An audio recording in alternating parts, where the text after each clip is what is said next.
this week I got 2 letters. I got a letter from some Muslim groups expressing support for some MPs. Come on. And then I also got a letter from the Christian advocates expressing support for the same MPs.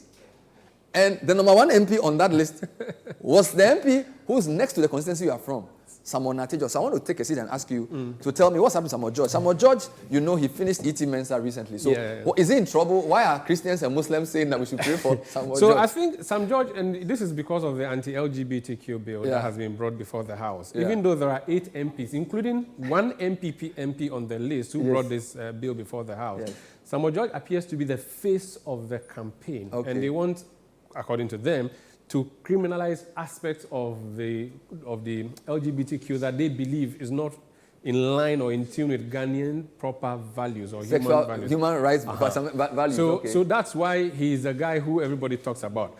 But which constituency is he from and how significant is that? Ningo Prampram. Now, this is Greater Accra region.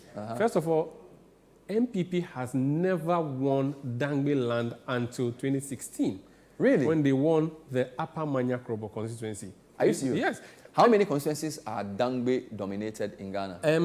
There's Upper Manya, Lower Manya, then there's Yilo Krobo. That's Eastern region. Yes. Even though they share border with Greater Accra. Then in Greater Accra, we have Shai Osudoku, Ningo Prampram, Adan, Sege. Have I mentioned Shai Osudoku? Yes. I think they are about 8 or 9. So MPP has never won a Dangbe dominated seat until 2016. Until 2016, when they won the I am Upper Manya. Upper Manya. So this but even that, NDC has taken it back.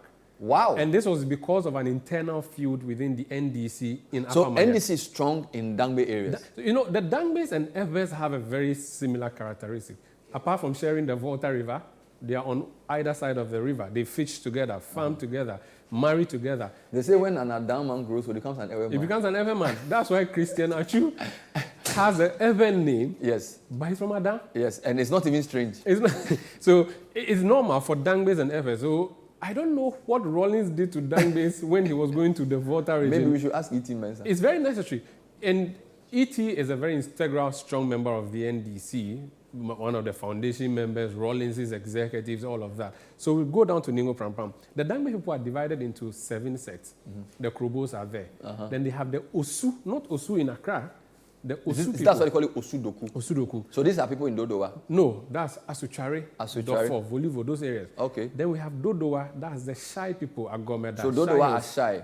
So they call them Se traditionally, but they are called Shai. So this will be Mike Gizo? Yes, so Mike Afedigizo, that's Shai Osudoku constituency. So Dodowa, Agomeda, Shai Hills, Afienya, those are Se people.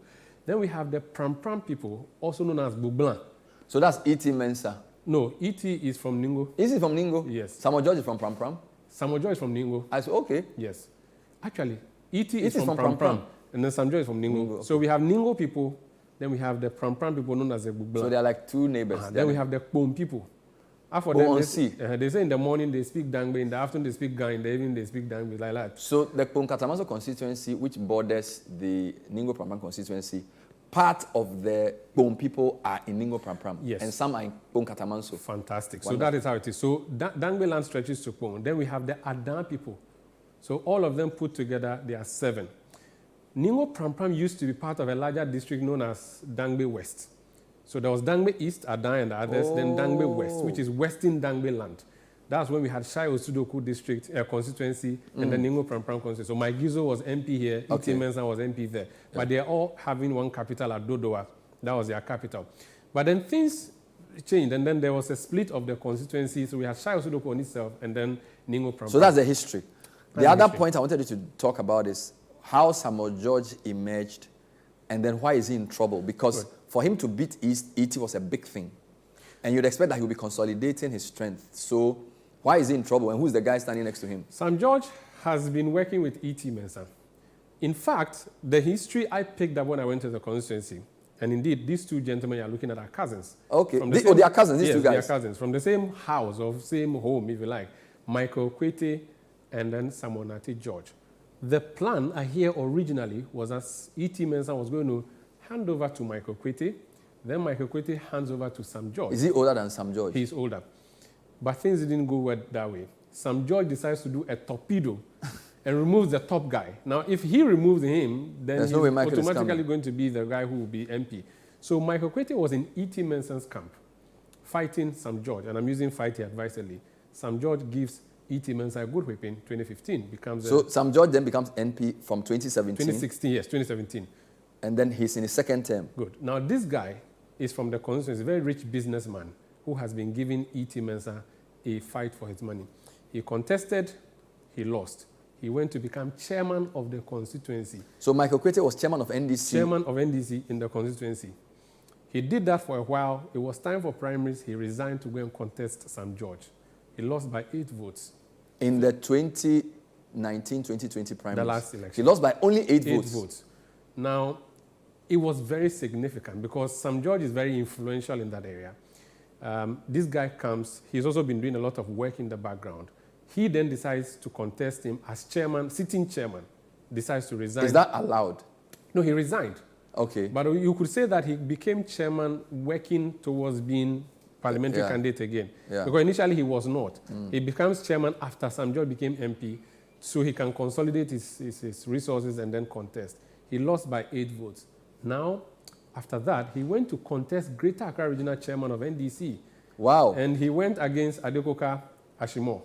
Oh, so this guy was chairman for the Ningo Prampram NDC and then contested regional chairman. No, he resigned to contest. As regional chairman? No, for contest Sam George in the primaries. And lost. He lost. Then he goes to regional chairman. Against Adekoka and Ashimo. Ashimo. Wow. He didn't win. But then again, you would say he was going to consolidate himself. So he has regional credentials. So he's known in the region. So he's not a small guy. And he's now contesting Samuel George again. Now he goes back.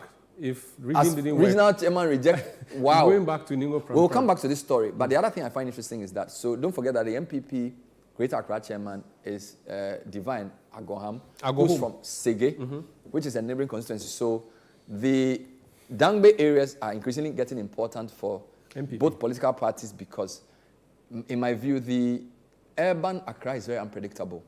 Adenta, Ablekuma Central, they are very unpredictable. But it seems as if the periphery of Accra carries a lot of weight. So, for example, MPP beat NDC in what do you call it? Upper Manya. Not even there. If you drive outside of Pokuase. Or Trobu. No, Amasaman. For a long time, they were winning only Trobu. But now MPP actually won Amasaman. Yeah. Ashaiman is the biggest meet for NDC. So my point is that it seems as if the price for Greater Accra is not just the urbanized places, but even the rural parts are up for grabs.